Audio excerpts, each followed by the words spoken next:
தமிழக மக்கள் அனைவருக்கும் வணக்கம். இந்த வீடியோ பதிவில் சந்திப்பதில் பெருமகிழ்ச்சி அடைகிறேன்.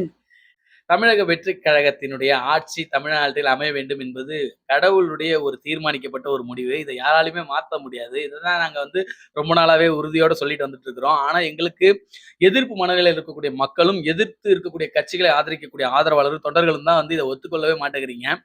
இப்ப கூட தனிப்பெரும்பான்மை கிடைக்கல அப்படின்ன உடனே தமிழக வெற்றி கழகத்தை என்னெல்லாம் விமர்சனம் செய்ய முடியுமோ விமர்சித்துக் கொண்டிருக்கிறீர்கள். ஆனால் சத்தியம் ஒரு நாள் ஜெயிக்கும். சத்தியம் ஒரு நாள் வெற்றி அடைந்தே தீரும். சத்தியத்தை யாராலும் தோற்கடிக்க முடியாது. அதன் அடிப்படையில இன்னைக்கு கூட பார்த்திருப்பீங்க நியூஸ் அப்டேட் வந்துருச்சு. ஆல்ரெடி பார்த்தீங்கன்னா 108 சீட்டு தமிழக வெற்றி கழகத்துக்கிட்ட இருக்கு. மேலும் காங்கிரஸோட 5 சீட்டு சேர்த்து 113 ஆயிடுச்சு. இன்னைக்கு சிபிஎம், சிபிஐஎம் அவங்களும் அப்டேட் குடுத்துட்டாங்க. அவங்களோட 2 சீட்டுமே ஆதரவு குடுத்துட்டாங்க. 117 என்கிற எண்ணிக்கைய தொட்டுருச்சு தமிழக வெற்றி கழகம். ரொம்ப ரொம்ப ஹேப்பியான நியூஸ். உங்களுக்கு நான் நேத்து கூட ஒரு வீடியோ போட்டேன். மக்கள் எல்லாரும் நம்பிக்கையா இருங்க. எந்த விதமான மாற்றத்துக்கும் போகாதீங்க. ஆக்சுவலா தமிழ்நாட்டுல இந்த 2026 ஆட்சி தமிழக வெற்றி கழகத்தினுடையது. திரு விஜய் அவர்கள் தான் தமிழ்நாட்டின் முதலமைச்சர் அப்படிங்கிறது கடவுளுடைய தீர்மானம். அதனால இதுல எந்த விதமான மாற்றமும் இருக்காது. எவ்வளவு குழப்பங்கள் வந்தாலும் இறுதி முடிவு இதுவா தான் இருக்கும். இன்னைக்கே விசிகவுடைய அடுத்த அப்டேட் தமிழ் விடுதலை சிறுத்தை கட்சிகளுடைய ஆதரவும் இன்னும் கொஞ்ச நேரத்துல வெளியாயிடும்னு நினைக்கிறேன். மேபி பதவியேற்பு இன்னைக்கு நம்ம எதிர்பார்த்தது. ஆனா மேபி நாளைக்கா இருக்கலாம், இல்ல நாளான்னைக்கா இருக்கலாம். ஏன்னா அவங்க இன்விடேஷன் பிரிண்ட் பண்ணணும், இன்வைட் பண்ணணும். விஐபிஸ் எல்லாருமே கூப்பிடணும். ஆளுநர் மாளிகையில இருந்து அறிவிப்பு வரணும். இதனால இதுக்கு பின்னாடி நிறைய கமிட்மெண்ட்ஸ் இருக்கு. ராகுல் காந்தி அவர்களுக்கும் இன்வைட் பண்றதுக்காக இன்விடேஷன் குடுத்துருக்காங்க அப்படிங்கிற மாதிரி கேள்விப்பட்டிருக்கேன். மேபி எல்லாருக்கும் இன்வைட் பண்ணணும்ங்கறனால it will take some time. Maybe it's tomorrow or day after tomorrow அப்படிங்கிறது ஸ்கிப் ஆகலாம். பட் பதவியேற்பு விழா அப்படிங்கிறது 100% உண்மை அப்படிங்கிறத எல்லாருக்கும் இந்த வீடியோ பதிவு மூலமா நான் உங்களுக்கு தெரிவித்துக் கொள்கிறேன். இன்னொரு விஷயத்த பாத்தீங்கன்னா ரொம்ப எக்ஸைட்டிங்கான ஒரு விஷயம். விஜய் என்ன சத்தியத்தின் பாதையில வழி நடத்துறாரு. நீங்க அவருக்கு அரசியல் தெரியல, அரசியல் அனுபவம் இல்ல.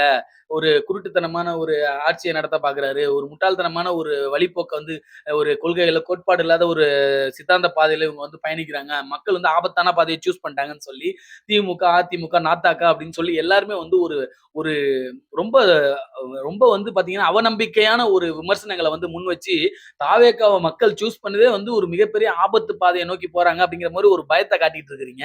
ஆனா, விஜய் அண்ணன் தலைமையிலான ஒரு நல்ல ஆட்சி, தூய ஆட்சி அமையும் அப்படின்னு நாங்க ஆசைப்படுறோம். என்னதான் பிற கட்சியிலேருந்து வந்த தலைவர்கள் இருந்தாலும், என்னதான் சில தவறுகள் செய்த வேட்பாளர்கள இங்க நாங்க அப்பாயின்ட் பண்ணி குடுத்திருந்தாலும், அவங்கள மக்கள் தேர்வு செஞ்சிருக்கிறாங்க. அப்படிங்கிற பட்சத்தில் தமிழக வெற்றிக் கழகத்தின் தலைமையிலான ஆட்சியில எந்த ஊழல்வாதிகளுக்கும் இங்க ஊழலுக்கு இடம் இல்ல. அப்படிங்கிறத இந்த வீடியோ பதிவு மூலமா நான் தெரிவிச்சுக்கிறேன். ஏன்னா விஜய் அண்ணனுடைய உறுதிமொழியே மக்களுக்கு இடையே ஆனது. நாங்கள் தூய்மையான ஆட்சியை குடுப்போம் அப்படிங்கிறத உறுதிப்பட சொல்லியிருக்காரு. அத நம்பி தான் மக்கள் வாக்களிச்சிருக்காங்க. நீங்க எங்க பெரும்பான்மை மக்களுடைய நம்பிக்கையானத திரு விஜய் அவர்களுடைய வாக்குறுதிகளை நிறைவேற்றுவாரு அப்படிங்கிறது. இன்னொரு விஷயம் என்னன்னா, அவர் குடுத்த அந்த இலவசங்களோ, அவர் குடுத்த ஸ்கீம்ஸ மக்கள் நம்பி ஓட்டு போடலங்க. நல்லா கிளியரா புரிஞ்சுக்கங்க. இங்க திராவிட கழகம் மற்றும் அண்ணா திராவிட முன்னேற்ற கழகத்தினுடைய ஆட்சி மாற்றம் வேணும். ஒரு புதிய ஆட்சி வேணும். ஊழல் இல்லாத ஒரு ஆட்சி வேணும் அப்படிங்கிறத தாவேக்கா மீதான ஒரு நம்பிக்கையில மட்டும் தான் வாக்களிச்சிருக்காங்க. அந்த நம்பிக்கையை தாவேக்கா காப்பாத்துவாங்க அப்படின்னு நினைக்கிறேன். பட் இன்னொரு விஷயம், முக்கியமான விஷயம் இந்த வீடியோ பதிவுமா நான் சொல்லணும்னு நினைக்கிறேன். பாத்தீங்களா? அதாவது கடவுளுடைய சித்து விளையாட்டு எப்படி இருக்குன்னு பாத்தீங்களா? அதாவது சத்தியத்தின் பாதையில தான் விஜய் பயணிக்கிறாரு அப்படிங்கிறதுக்கு ஒரு சிறந்த உதாரணம் தான் இன்னைக்கு இப்ப நடந்துட்டு இருக்கிற நிகழ்வுலாம். இந்த தொங்கு பாராளுமன்ற இந்த ஹங் அசெம்பிளி அமைஞ்சது நல்லதா, கெட்டதா அப்படின்னு கேட்டா நெறைய பேர் சொல்லியிருப்பீங்க. என்னங்க ஜெயிச்சாரு, தனி பெரும்பான்மை கிடைக்கல. மக்கள் கொஞ்சம் பேர் தான் ஆதரிச்சிருக்காங்க. இப்படிலாம் எதிர்க்கிறவங்க, எதிர்ப்பு மனதில இருக்கிறவங்க என்னதான் நீங்க குருட்டுத்தனமான ஒரு கருத்துக்கள வெளியிட்டாலும், நான் இந்த வீடியோ பதிவு மூலமா சொல்ல வர ஒரு எக்ஸாக்ட்டான ஒரு விஷயம். தேர்தலுக்கு முன்னாடியே திரு விஜய் அவர்களுடைய ஆசை காங்கிரஸ் எங்களோட டிராவல் பண்ணணும் அப்படிங்கிறது தான். விசிக விடுதலை சிறுத்தை கட்சிகள் அவங்களுமே நம்மளோட டிராவல் பண்ணணும் அப்படிங்கிறது விஜய் அண்ணனோட ஆசை. ஆனா பாத்தீங்களா, கடவுள் அத எப்படிலாம் நடத்தி குடுத்திருக்காருன்னு பாத்தீங்களா? நேரடியா அவங்க ஆதரவு குடுக்க முடியாது. ஏன்னா திமுகவோட பல ஆண்டுகளா அவங்க டிராவல் பண்ணிட்டு இருக்காங்க. டிவிகேக்கு அவங்க ஜாயின் பண்றதுக்கு கடவுள் ஏற்படுத்தின ஒரு கேம் தான் இந்த ஹங் அசெம்பிளி அப்படிங்கிறது.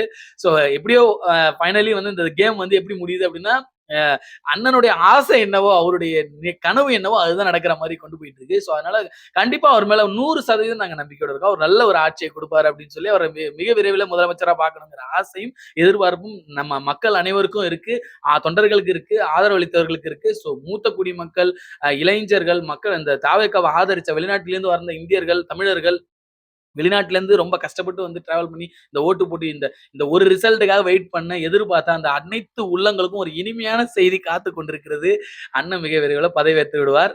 இந்த வீடியோ பதிவு மூலமா நான் இந்த சந்தோஷத்தை பகிர்ந்துக்கணும்னு நினைச்சேன். கடன் 10 லட்சம் கோடி கடன் வச்சிருந்தாலும் இப்போ ஒரு கிரிட்டிக்கலான சிச்சுவேஷன்ல அண்ணா ஆட்சி அமைச்சாலும், அங்க அசெம்பிளில ஆட்சி அமைச்சாலும், தமிழக வெற்றிக் கழகம் அப்படிங்கிறது மக்களுக்கான ஒரு எதிர்காலத்துக்கான ஒரு தூய ஆட்சிய குடுக்கக்கூடிய ஒரு கட்சி அப்படிங்கிறத நான் நம்புறேன். அதுக்கான ஒரு அடையாளமா தான் கடவுள் இந்த வாய்ப்பை ஏற்படுத்தி குடுத்திருக்காரு. தமிழக வெற்றிக் கழகம் தூய பாதையில பயணிக்கணும் அப்படிங்கிறத நான் வேண்டி விரும்பி கடவுளுடைய பிரார்த்தனையோடு இங்க முன்வைக்கிறேன். தொடர்ந்து அப்டேட்ல இருங்க. இன்னும் நல்ல செய்தி வரும்போது நான் உங்களுக்கு அப்டேட் குடுக்கிறேன். இன்னும் ஃபர்தரா இந்த எலக்ஷன் ரிசல்ட்க்கு அப்புறமா நம்ம இன்னும் பல கன்டென்ட்களையும் பேசுவோம். சரிங்களா? நம்ம வீடியோ பிடிச்சிருந்ததுன்னா லைக் பண்ணுங்க, ஷேர் பண்ணுங்க. நம்மளோட சேனல் உங்களுக்கு பிடிச்சிருந்தா சப்ஸ்கிரைப் பண்ணி வச்சுக்கோங்க. மேற்கொண்டு இன்னும் ஃபர்தர் ஃபியூச்சர் அப்டேட்ஸ் நான் உங்களுக்கு கன்டினியூவா குடுத்துட்டே இருக்கேன். சரிங்களா? இன்னொரு வீடியோ சந்திப்போமா? பாய் பாய்.